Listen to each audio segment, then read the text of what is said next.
fíjate que hay otra de las expectativas muy grandes que tiene el venezolano, que es saber qué ocurriría ahora después de este primer paso. Eso no parece estar muy claro, diputado, porque, bueno, porque hay muchas opiniones, porque si usted entrevista en este momento a cualquier experto, cada experto en el tema diplomático o de política exterior dará su visión. Y el titular de esto termina siendo, bueno, es confuso, es un primer paso, pero la explicación es confusa. Eso es lo que muchos periodistas están recogiendo a esta hora. ¿Cuáles sí son, según lo que ustedes han conversado con el secretario Almagro, las conversaciones de pasillo que seguro habrán tenido con algún canciller, las conversaciones internas de lo que podamos saber en el seno de la bancada, del escenario inmediato posible? Bueno, yo no soy experto en fabricando titulares, pero te voy a dar algunos titulares. El primer titular es que la Carta Democrática está activada.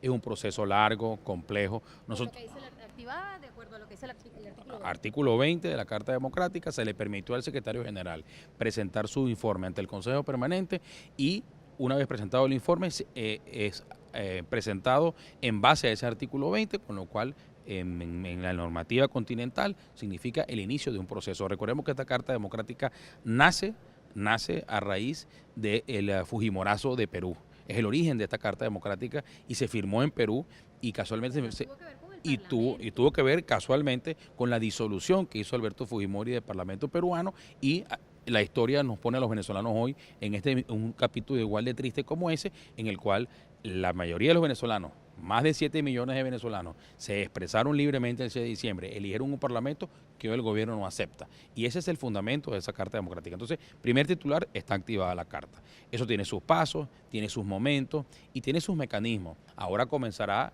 la Secretaría General a proponerle a los países miembros del Consejo Permanente las acciones posibles que debemos emprender en función de la Carta Democrática, en función de ese mecanismo.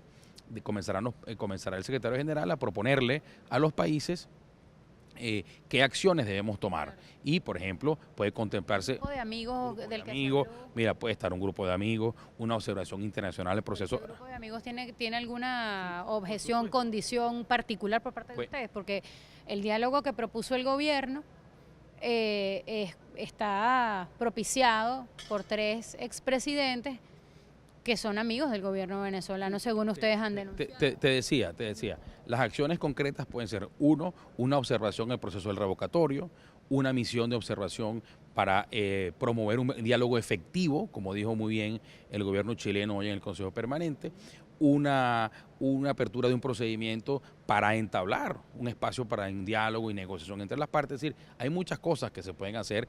De ahora en adelante quedará en el trabajo de la Secretaría General y de los países que han decidido entender y aceptar esta crisis que tenemos hoy en Venezuela, cuáles son los pasos que van a seguir.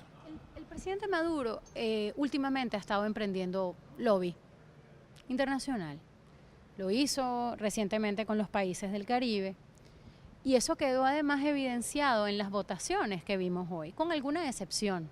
No hubo una lealtad absoluta de los países pequeños del Caribe al gobierno venezolano.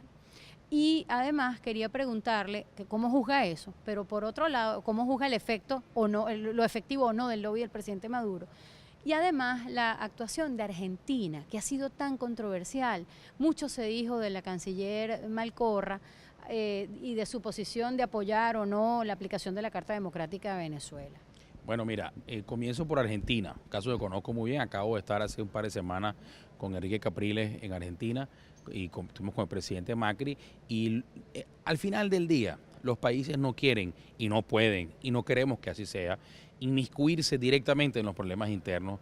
Lo que pasa es que los países en los cuales sus mecanismos constitucionales y sus mecanismos electorales y sus mecanismos de gobierno funcionan en una medida aceptable, no pueden entender que en Venezuela un gobierno diga que es democrático y tiene presos políticos. No pueden entender que digan que un gobierno es democrático y tiene a su pueblo sufriendo una crisis de salud sin precedentes en la historia de Venezuela y digan que eso no existe. ¿Por qué Argentina suavizó el discurso?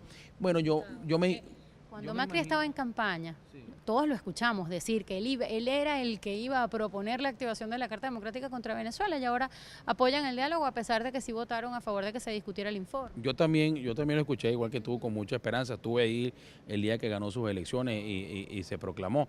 Pero bueno, los países tienen su momento de formarse sus opiniones. Macri se tomó el tiempo necesario con sus mecanismos de Cancillería para tomar su criterio y formarse un criterio correcto. Creo que han decidido optar por el camino sensato que nos expresó el presidente Macri en Argentina hace una semana, donde nos dijo claramente que lo que iba a respetar era la democracia, que habían valores que eran inalienables: democracia, libertad de expresión, libertad de pensamiento, libertad de actuar de los actores políticos y respeto a las normas constitucionales. Y muy importante, inclusive nos dijo que, y coinciden con muchos de los otros presidentes de la zona, que tenemos que transitar hacia la consulta popular, en Venezuela referéndum revocatorio, porque la crisis política es tan profunda que hay que buscar una salida pacífica y democrática, y esa solución pacífica y democrática, ese camino pacífico y democrático es una consulta popular, como la hicimos el 6 de diciembre. Nunca olvidemos qué pasó los días previos al 6 de diciembre. El gobierno advertía del final del país, de la destrucción de la patria si la oposición ganaba, y fuimos, votamos en paz, sin violencia, ganamos las elecciones como las ganamos y el país siguió intacto. No hubo esa premonición de violencia que no existió. Tampoco va a pasar en una eventual consulta popular.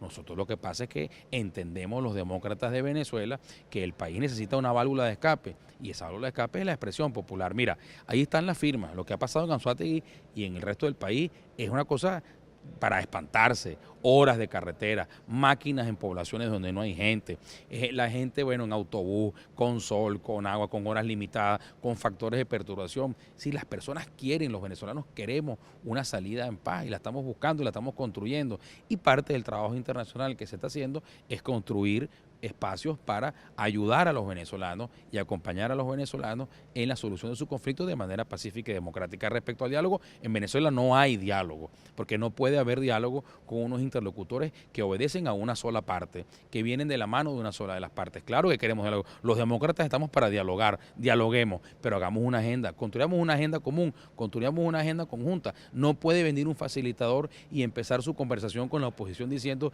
que el referéndum revocatorio es un mecanismo que no le gusta.